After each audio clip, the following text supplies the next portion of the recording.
నమస్తే. శ్రీ గురుభ్యో నమ. శ్రీమాత్రే నమ. ఆదిత్యాయ చ సోమాయ మంగళాయ బుధాయ గురుశుక్రశనిభ్యే రాహవే కేతవే నమ. జపాకుస్మ సంకాశం కాశ్యపేయం మహాధృతిం తమోరం సర్వపాపగ్నం ప్రణతోస్మి దివాకరం అంటూ గ్రహరాజు అయినటువంటి రవిరాజుకు నమస్కరిస్తూ, మారుతున్నటువంటి కాలంతో పాటు మారుతున్నటువంటి గ్రహాలు, ఈ మారేటువంటి గ్రహాల మూలంగా మనకి ఏదైతే పరిస్థితి ఉంటుందో దాన్నే మనం ఆ గ్రహాల యొక్క చారాన్ని గోచారం అని చెప్పుకుంటూ ఉన్నాం. ఈ గోచారం మరి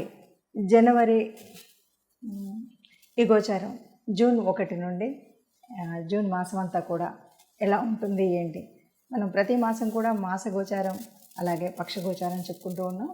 అందులో భాగంగా జూన్ మాసంలో గోచార ఫలితాలు ఎలా ఉంటాయో చూద్దాం. ముందుగా గ్రహస్థితి ఎలా ఉంది, జూన్ మాసానికి గాను గ్రహస్థితి ఎలా ఉంది అంటే, మీనరాశిలో రాహుతో పాటు కుజుడు ఒక్కరోజే ఉంటాడు జూన్లో కనుక చూస్తే.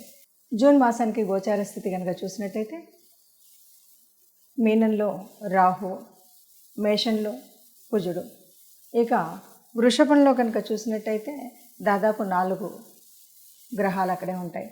రవితో పాటు గురు, శుక్రుడు, బుధుడు వీరందరూ కూడా ఒకే స్థానంలో ఉండడం, అలాగే కన్యలో కేతువు, ఇక మిగిలినటువంటి శని మనకి కుంభరాశిలో కనిపిస్తున్నాడు.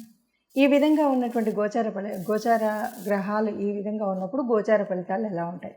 ఇక చంద్రుడు మనకి 2.5 రోజులకు ఒక రాశి చొప్పున మీన నుండి బయలుదేరి ఒక్కొక్క రాశిలోకి వస్తూ ఉండడం కనిపిస్తుంది. రెండవ పక్షంలో మకర రాశి వారికి ఎలా ఉంటుంది అంటే కనుక చూస్తే, రెండవ పక్షంలో కొంచెం మార్పు ఉంటుంది. ఎందుకంటే 2వ స్థానంలో శని యాజ్ యూజువల్గా ఉంటాడు, 3వ స్థానంలో రాహు ఉంటాడు, 4వ స్థానంలో కుజు.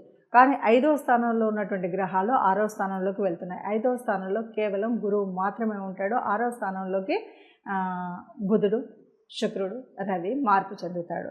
ఇక 9వ స్థానంలో కేతు ఉంటాడు. కాబట్టి రెండవ పక్షంలో కూడా యాజువల్గా మంచి ఆధ్యాత్మిక చింతన, ఆధ్యాత్మిక పూజ, పురుషార్థం ఇవన్నీ ఉంటాయి. ఆర్థికంగా అయితే మనం సంపాదించుకోవాలంటే కష్టం ఎంత పడితే అంతే ఉంటుంది. మాట్లాడేటప్పుడు తగ్గ జాగ్రత్తతో మాట్లాడడం అనేటువంటిది ఉంటుంది. భూములు కొనుక్కోవాలన్నా, ఆస్తులు కొనుక్కోవాలన్నా మంచి అవకాశంగా మనం చెప్పొచ్చు. అలాగే 6లోకి మారడం వల్ల ఇక్కడ కొద్దిగా సంతానం నుండి మనకు కొంచెం, అంటే కేవలం గురువు మాత్రమే ఉండడం వల్ల ఇంతకుముందు సంతానంతో మొదటి పక్షంలో ఉన్నటువంటి ఇబ్బందులు రెండవ పక్షంలో ఉండవు అని చెప్పచ్చు. మనకి రెండవ భాగంలోకి వచ్చేసరికి ఆదాయం పెరుగుతుంది. అధికారులతో, సహచరులతో సత్సంబంధాలు అనేటువంటివి పెరుగుతూ ఉంటాయి ఈ మాసంలో అని చెప్పచ్చు. మొత్తంగా మకర రాశి అంటేనే మనకు ఎప్పుడు కనిపించేటువంటి, ఎంత కష్టపడితే అంత ఫలితం ఉంటుంది, ఎంత హార్డ్ వర్క్ చేస్తే అంత ఉంటుంది. దీనికి అనేక కారణాలు కూడా ఉన్నాయి. ఎప్పటి నుండో వస్తున్నటువంటి, ఇప్పుడు దాదాపుగా 6.5 సంవత్సరాల నుండి ఉన్నటువంటి ఏళ్ళనాటి శని ఉంది. దానితో పాటు ద్వితీయంలో ఉన్నటువంటి శని, ఇవన్నీ ఉన్నాయి. కాబట్టి ఈ కష్టాలు అనేవి కష్టాలు కాకుండా అలవాటు చేసుకున్నటువంటి ఈ కష్టాల్లో చివరి దశలో ఉన్నాం కాబట్టి ఇవన్నీ కూడా సంతోషంగా ఉంటాయి, కొద్దిగా ఉపయోగకరంగా ఉంటాయి.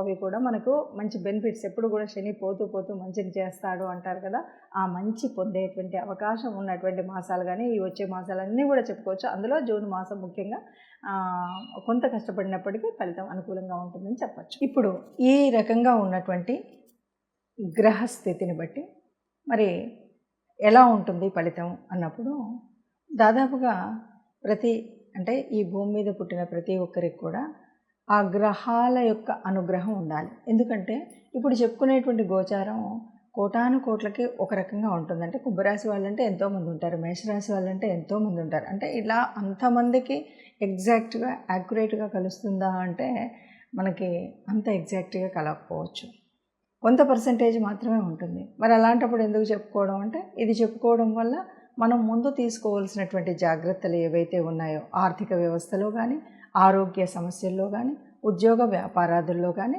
వివాహ బంధంలో కానీ, గృహ సంబంధమైనటువంటి కుటుంబ వ్యవస్థలో కానీ, వాటి కోసం మనం ముందు చెప్పుకుంటూ ఉంటాం.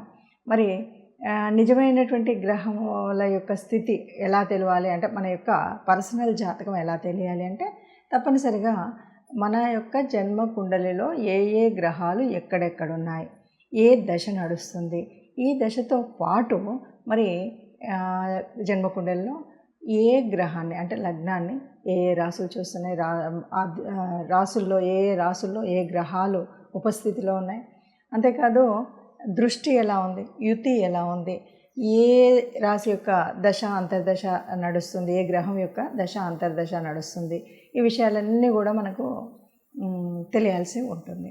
మరి ఇది ఎలా తెలుస్తుంది, తెలిస్తే ఏంటి అంటే సహజంగా మనం మాసఫలాలు ఇవి చెప్పుకున్నప్పుడు ఏం చేస్తామంటే మారుతూ ఉన్నటువంటి అంటే ఇప్పుడు ప్రస్తుతం మారుతున్న ఫర్ ఎగ్జాంపుల్ రవితో పాటు గురువు, శుక్రుడు, బుధుడు వీళ్ళంతా ఒక చోట ఉన్నప్పుడు ఏమవుతుంది, వీళ్ళ యొక్క ప్రభావం తగ్గుతుంది. కాబట్టి మనం ఏం చెప్తూ ఉంటామంటే గురు ప్రభావం, శుక్ర ప్రభావం. గురువు, శుక్రులు అంటే మనకు సహజంగానే చాలా పుణ్యాన్ని ఇచ్చేటువంటి గ్రహాలు.